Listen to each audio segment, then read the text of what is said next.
गणनायक करे बदन करहु अनुग्रह सोई बुद्धि राशि शुभ गुण सदन बंदौ गुरु पद पदुम परागा सुरज सुबास सरस अनुरागा मंगल भवन मंगलहारी उमा सहित जहि जपत पुरारी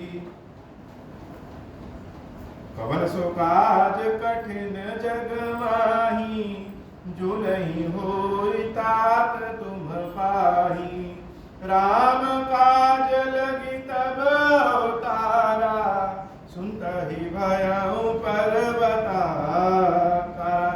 हे महादेव, इस जगत में बाबा इस जीवन बाबा न कोई कार्य कठिन है न ही कोई कार्य संभव है। यहाँ सारे कार्य सरल और संभव हो जाते हैं बाबा, अगर आपकी कृपा हो जाए। कछु मारे कछु घायल कछु गढ़ चढ़े पराई गरजहि भालु बलि मुख रिपुदल बल बिचलाई। दोनों दलों में युद्ध शुरू हो गया। राम जी की सेना और रावण की सेना में युद्ध शुरू हो गया। और जब युद्ध शुरू हुआ तो आप कल्पना करिए कि किसी की चाहे कितनी भी विकसित सेना हो, अगर किसी बहुत विकसित शहर में भी करोड़ों बंदर कूद पड़े, करोड़ों भालू कूद पड़े, तो शहर का क्या हाल हो। चाहे परमाणु बम हो, चाहे मिसाइल हो, भला बानरों को कौन रोक सकता है? वह तो प्राकृतिक रूप से बलिष्ठ है। तो लंका में कोलाहल हो गया जब एक साथ सारे बांदरों ने आक्रमण किया। तो लंका के सैनिकों को समझ में नहीं आ रहा है कि इन बानरों को पकड़े कैसे। राक्षसों को युद्ध कला के कौशल के लिए ट्रेनिंग लेने की आवश्यकता है। जो बंदर भालू है उनको प्रकृति ने ही ट्रेंड किया। चारों ओर कोलाहल हुआ और लंका के जो निवासी हैं वह डर के थर-थर कांपने लगे कि एक बंदर आया था, उसने पूरी लंका को जला दिया। यहां तो पूरे बांदरों की सेना है, हम लोगों का क्या? और अपने ही राजा को वह गाली देने लगे, बुरा कहने लगे कि हमारे राजा रावण के अहंकार के कारण आज समूची लंका विध्वंस होने को है। और ऐसा नहीं है कि युद्ध में केवल सैनिक लोग ही मरेंगे, हम सबको परेशानी है। तो लंका में कोलाहल का वातावरण हो गया और राक्षस भी कम नहीं है। राक्षसों ने बहुत ढेर सारे आग्नेयास्त्र छोड़े और उन आग्नेयास्त्र को देख करके बानर भालू जैसे भागने लगे। अग्नि से जानवरों को भय लगता है, सारे बंदर भालू भाग रहे हैं। और जब बंदर भालू भागने लगे तो अंगद जी हनुमान जी महाराज सोच रहे हैं कि यह सेना तो हमारी भाग रही है। वह स्वयं गए लंका के दरवाजे पे। लंका के दरवाजे पे जो कलश टंगा था उस कलश को दोनों गिरा दिए और तेजी से आवाज लगाए कि राक्षसों से भयभीत तो होने की आवश्यकता नहीं है। यह जो राक्षस होते हैं वह भय ज्यादा पैदा करते हैं, परेशानी ज्यादा पैदा नहीं करेंगे। अगर कोई व्यक्ति अकेले में कहीं जा रहा है और उसके मन में आ गया कि कहीं यहाँ आसपास कोई ब्रह्म बेताल भूत है, तो इतना भयभीत हो जाएगा कि उसको सत्य में भूत लगने लगेगा। लेकिन एक बार हिम्मत कर लीजिए तो हिम्मत के आगे सारे भूत पिशाच भाग जाते हैं। हनुमान जी महाराज ने सबको बुलाया और राक्षसों को पकड़ पकड़ के रगड़ के मारना शुरू किया। तो और सारे बंदर भालुओं को लगा कि नहीं, राक्षसों को हराया जा सकता। भगवान शंकर कहते हैं, हे देवी पार्वती, यद्यपि भविष्य में जीत इन बानरों की ही होनी है, लेकिन कभी कभी जीत के पहले बहुत सारी समस्याओं से व्यक्ति घिर जाता है। युद्ध शुरू हुआ और जब युद्ध समाप्त हुआ शाम के समय, तो पता चला कि आधी सेना रावण की समाप्त हो चुकी। रावण अपने मंत्रियों के साथ बैठा और सबसे पूछ रहा है कि क्या करें, क्या कोई उपाय बताओ, कोई विचार बताओ। हमने देवताओं को जीता, गंधर्वों को जीता, मनुष्यों को जीता, राक्षसों को भी जीता है, लेकिन इन बंदर भालू को तो जीत नहीं पा रहे। कभी इनसे युद्ध तो हुआ नहीं, इनसे कैसे जीते। तो रावण के नाना, जो बहुत वृद्ध हो चुके थे और बहुत ज्ञानी भी थे, माल्यवंत जिनका नाम है, वो माल्यवंत कह रहे हैं, माल्यवंत अति जरख निशाचर, रावण मातु पिता मंत्री पर, बोला वचन नीति अति पावन, सुनहु तात कछु मोर सिखावन। हे रावण, जो मैं कह रहा हूं उसको कुछ सुनो, सीखो, मेरी बात को मानो। नीति की बात कह रहे हैं, और नीति की बात क्या है कि जब से तुम सीता का हरण करके लंका में लाए हो, तभी से जैसे लग रहा है कि लंका को किसी की नजर लग गई, लग रहा है कि लंका में नित्य प्रतिदिन नया नया दुख हो रहा है। इसलिए जितनी जल्दी हो सके इन सीता को ले जाकर के राम के चरणों में समर्पित करो। जब ते तुम सीता हरियाणी, असगुन हो ही न जाहि बखानी। ऐसा अपशकुन हो रहा है जब से सीता इस लंका में आई है, जिसका बखान नहीं किया जा सकता। कुछ लोग होते हैं जो कुछ बोलते भले नहीं हो, कुछ कहते भले नहीं हो,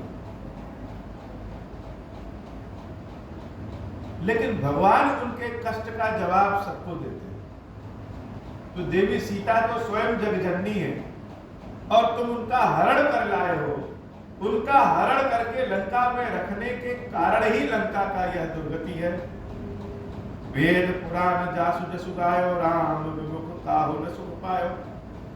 वेदों ने, पुराणों ने भी कहा है, संतों ने भी कहा है कि राम से विमुख जो हो जाएगा वह स्वप्न में भी सुख नहीं प्राप्त कर सकता। और तुम राम को पहचान नहीं रहे हो कि राम कौन।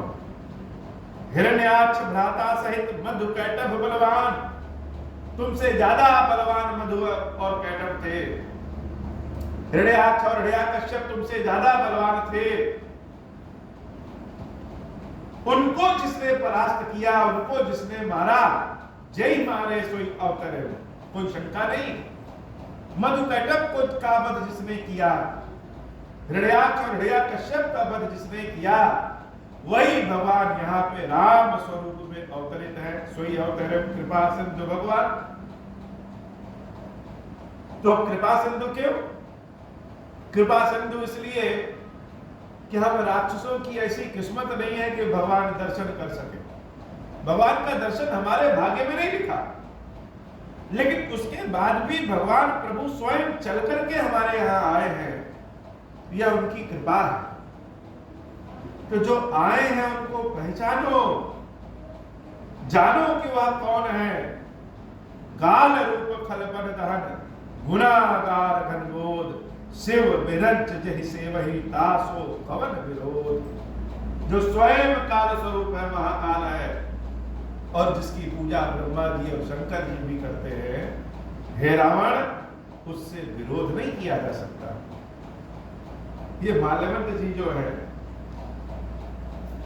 रावण ब्राह्मण भी है और राक्षस भी है। कुछ लोग कहते हैं कि रावण पंडित है, ब्राह्मण है, और कुछ लोग कहते हैं राक्षस है। तो रावण कैसे क्या है? तो रावण पिता के कुल से तो ब्राह्मण है, लेकिन माता के कुल से राक्षस है। और बहुत बार ऐसा होता है कि व्यक्ति अपनी युवावस्था में अपने मन में बहुत सी बुराइयों को रखा रहता है, और उसकी वह बुराइयां उसकी पीढ़ी में ना करके दूसरे तीसरी पीढ़ी में बहुत आगे बढ़ जाती।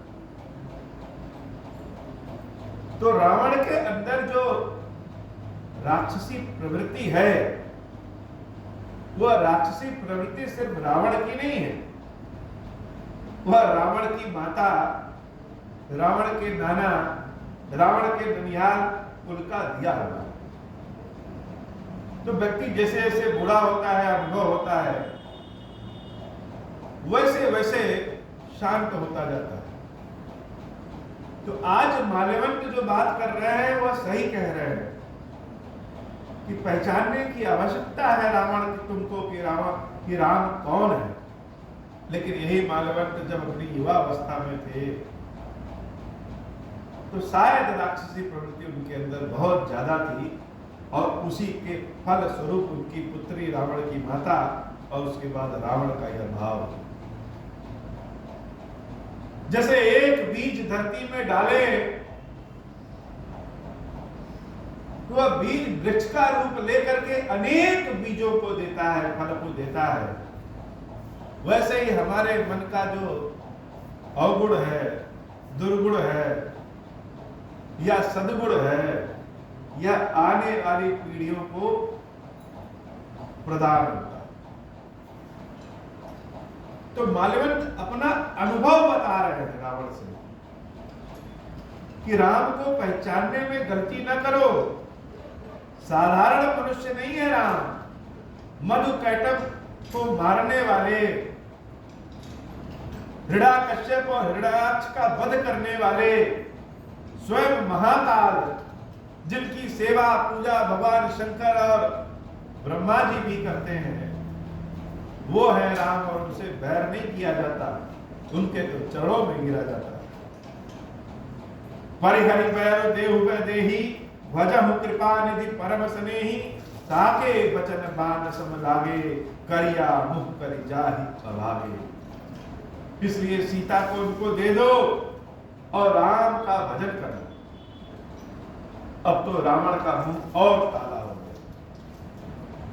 भरे समाज में जब अपने नाना के मुख से यह सुना तो जैसे लगा कि उसके नाना ने रावण को तीर चला करके मार दिया है, और रावण जो काजल के पहाड़ की तरह काला दिखता है, वह रावण और काला हो गया। बाबा कहते हैं कि करिया मुंह,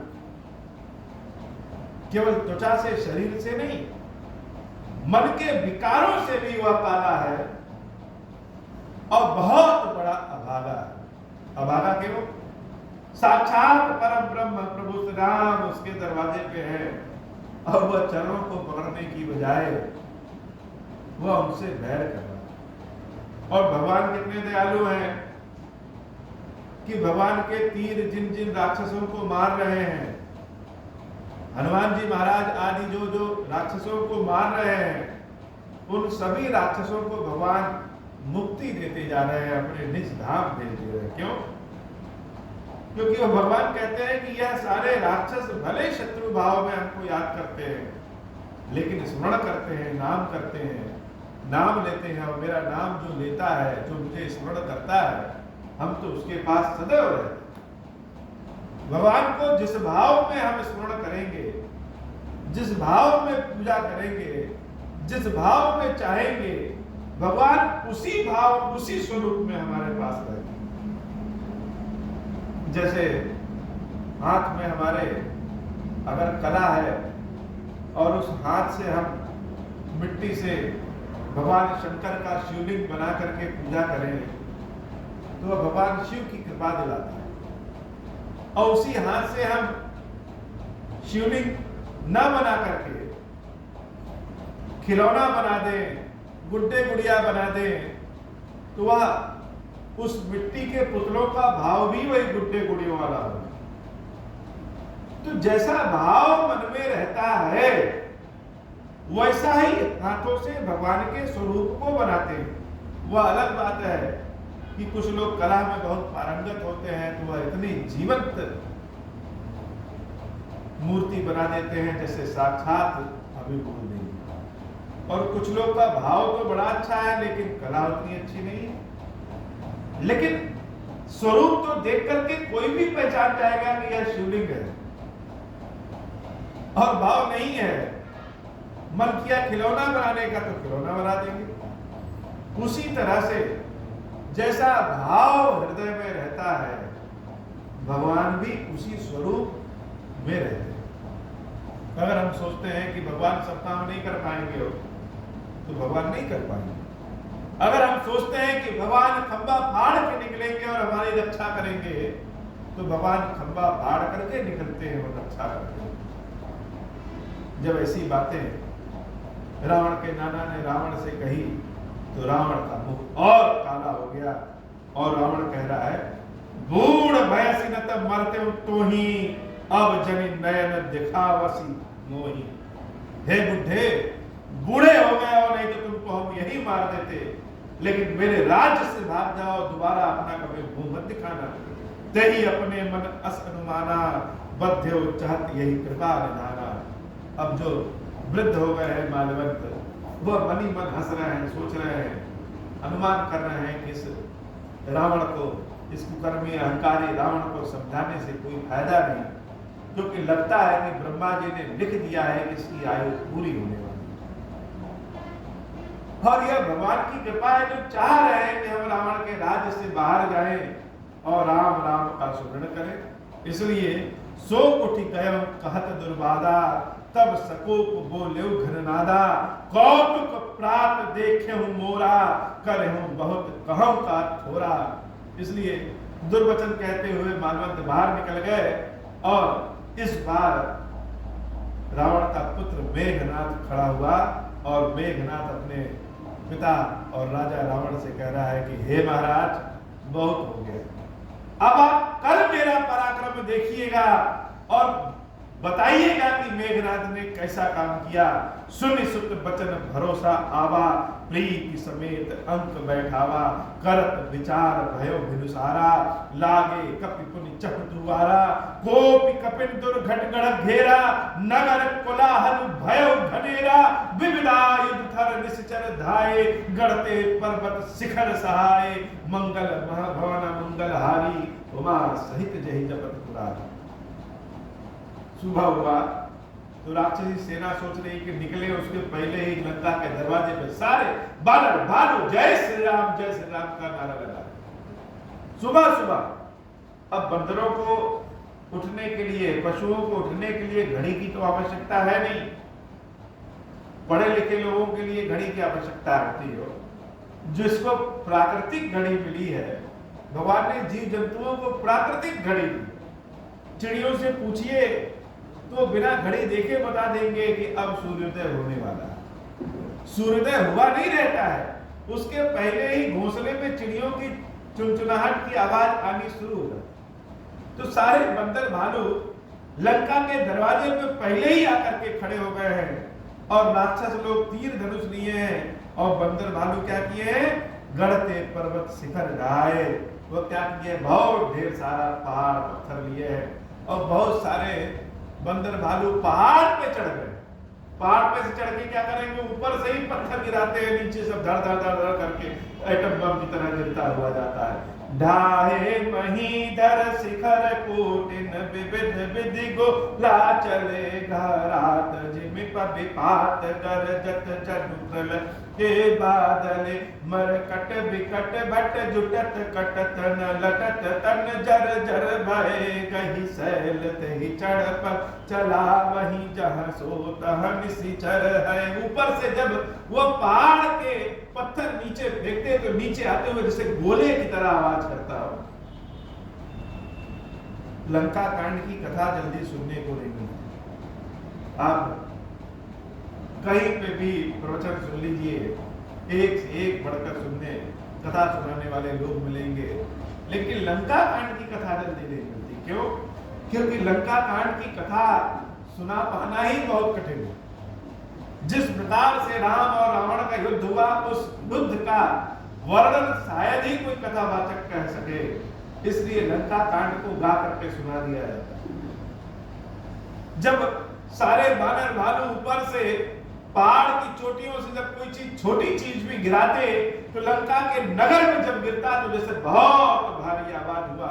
चारों ओर उन पत्थरों चट्टानों से दब के मर के लहूलुहान हो गए। जैसे लगे जहां देखिए वहीं मृतकों की लाश, खून, अस्थि, पिंजर आसमान में सारे कौवे चील आदि लहरा रहे हैं कि कहां मुर्दा मिले और खा ले। समुद्र के बीच में सारे घड़ियाल और समुद्री जीव जंतु समुद्र के किनारों पे आ गए हैं, क्योंकि जब कोई राक्षस मरता तो बानर लोग उसको उठा करके समुद्र में फेंक देते। जब समुद्र में फेंकते तो सारे घड़ियाल लोग पहले खा लेते, या बहुत सारे राक्षसों को जिंदा समुद्र में फेंक दिए हैं। और आज वह जीव जंतु जो समुद्र में है वह भी राम जी की सेना की ओर हो गए हैं कि भोजन मिल रहा है, खाने को मिल रहा है। बहुत कोलाहल वाला युद्ध हुआ, जहां देखो वहीं पे राक्षस मरे हुए दिख रहे हैं।